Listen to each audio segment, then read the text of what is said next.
Hello guys, तपाईहरु सबैजनालाई स्वागत छ यो भण्डारीको भ्लगमा। अनि आज चाहिँ हामी जाँदैछौँ कुचो तान्नु खेताला हो। अन्त यो चाहिँ म भइहाले अनि दादा आउनुहुँदैछ। म दादा चाहिँ गएको, हामी यहाँ पर गएको है। यहाँ पर चाहिँ यहाँ बडाहरूको बारी छ। त्यो बारी चाहिँ यता यता जग्गालाई चाहिँ के भन्छ भने नामप्रेङ भन्दो रहेछ। सो हामी चाहिँ आज जाँदैछौँ नामप्रेङ। So see you in blog. So bye bye. यो चाहिँ अर्ग्यानिक वाटर बोतल हो, यसमा चाहिँ सेलेको पानी छ। अनि भने अहिले चाहिँ हामी छौँ प्राइमेरी स्कुल। यो चाहिँ प्युथाङ प्राइमेरी स्कुलको ग्राउन्ड हो। स्कुल चाहिँ यतापट्टि छ तपाईँको। यो चाहिँ हो प्युथाङ प्राइमेरी स्कुल।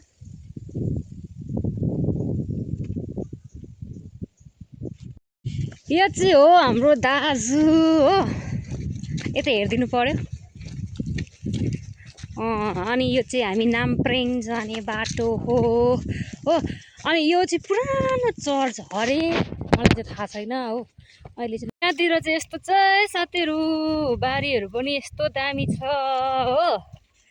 पारीको भ्यू पनि दामी देख्दो रहेछ हो। अन्त यस्तो रहेछ बाटो चाहिँ।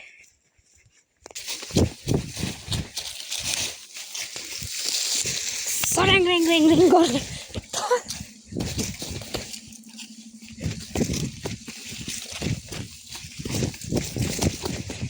त्यति गाउँ बल्ल बल्ल रोटाइगयो।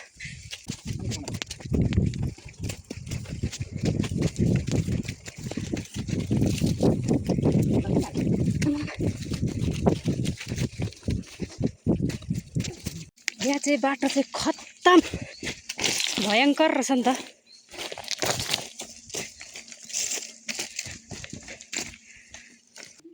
यो डाँडामा चाहिँ सबै दाल छर्छ अरे हो।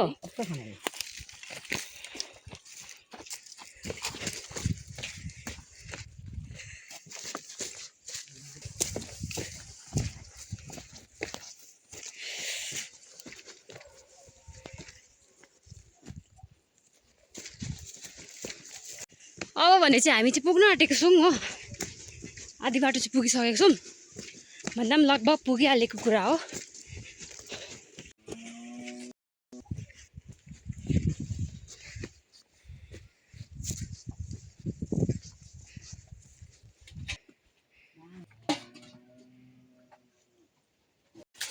ये देखो गाइस, ये क्या है? यत्रो ठुल्ठुलो लौका फल्दो रहेछ गाइस यहाँ चाहिँ। हेर्नुहोस्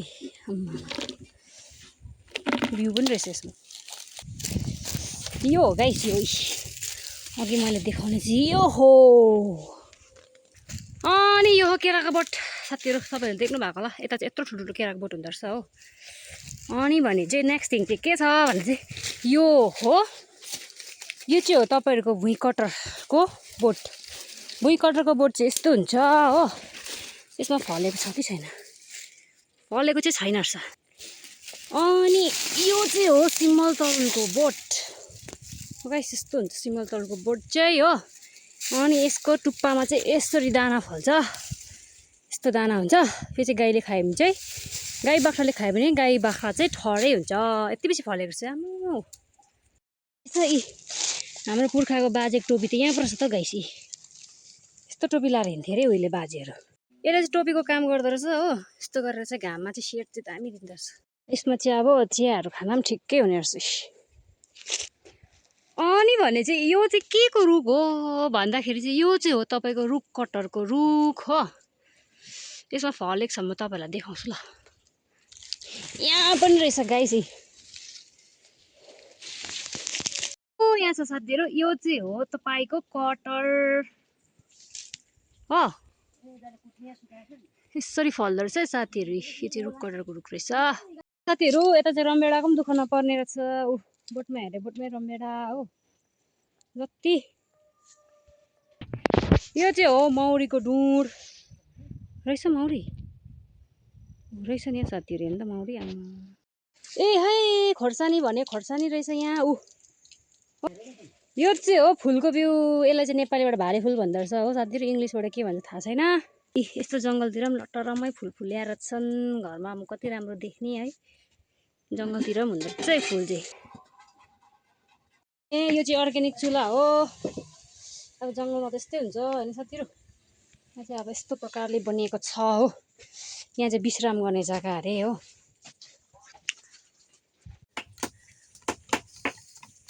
गरम चाहिँ खत्रै रहेछ। त्यो चाहिँ अब भ्यूकै कुरा गरौँ भने चाहिँ यस्तो देख्दो रहेछ यहाँबाट चाहिँ दामी। अब क्यामेरामा चाहिँ यस्तो दामी देख्दैन हो, आँखाले हेर्दा चाहिँ एकदम स्याटिस देख्छ। यस्तो अन्त घरमा यति टन्न नफल्ला आमामा खुर्सानीको त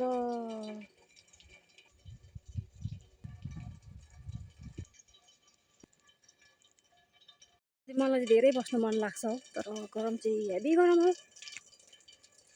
ए कालो इस्कुस पनि रहेछ ऊ सब्जीहरू त ऊ टमाटर हो टन्नै रहेछ यहाँ फलेको। यो चाहिँ हाम्रो सानो भाइ पनि खेता लगाएको रे हो, यताको चाहिँ दाजु हो। के खाँदा खाँदै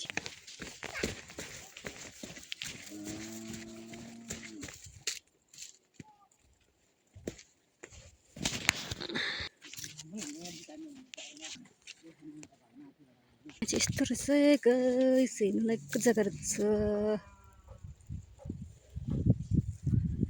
अब हामी चाहिँ यहाँदेखि स्टार्ट गर्न आँटेको छौँ। अनि भने चाहिँ हामीले चाहिँ स्टार्ट गरेर पनि आधी तानेर चाहिँ टी टाइम भयो हाम्रो चाहिँ। यहाँदेखि चाहिँ यस्तो दामी भ्यू हेर्दै हात काटेर ढुट्टो हो अम्लिसोले। आमा मेरो त ढुट्टै बनायो नि हात, जहाँ हेऱ्यो त्यही काटेको मात्रै छ हो। साँच्ची नै साथीहरू यहाँ चाहिँ भ्यू चाहिँ यस्तो दामी देख्दो रहेछ कि आमामा स्याटिस।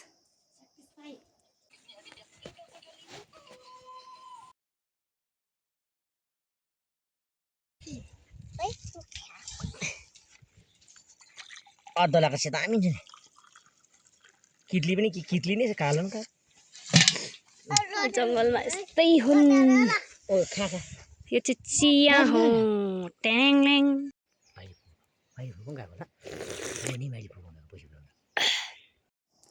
यो हो साथीहरू अर्ग्यानिक जुस। यो चाहिँ फोक्से हो, अन्त यसको चाहिँ जुस निकालेर खायो हामी। अनि भने चाहिँ हामीले चाहिँ यस्तो डरलाग्दो अम्लिसो घारीको बिचमा एउटा यस्तो इन्ट्रेस्टिङ चिज देखेको छु, म तपाईँहरूलाई देखाउँछु ल। यहाँ हेर्नुहोस् त, यस्तो के हो यो चिज चाहिँ? खोइ यो मौरी हो कि के चिज हो यो? सरी साथीहरू, यो चाहिँ मौरी होइन कथ्यौरी भन्छ अरे यसलाई चाहिँ, दादाले भन्नुभएको।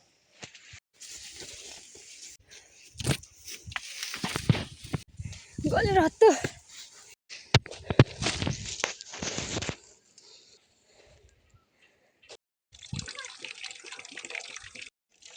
सो हाम्रो चाहिँ भयो लन्च टाइम। लन्चमा चाहिँ छ गुन्द्रुकको झोल अनि खाना। यो चाहिँ मेरो दाजु, यो चाहिँ म।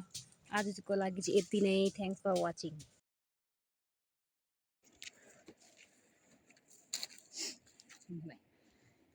टाढा टाढाको मान्छेहरू त सबै बस्छ यस्तो भिड।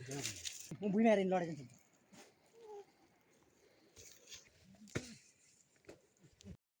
ल खस्यो।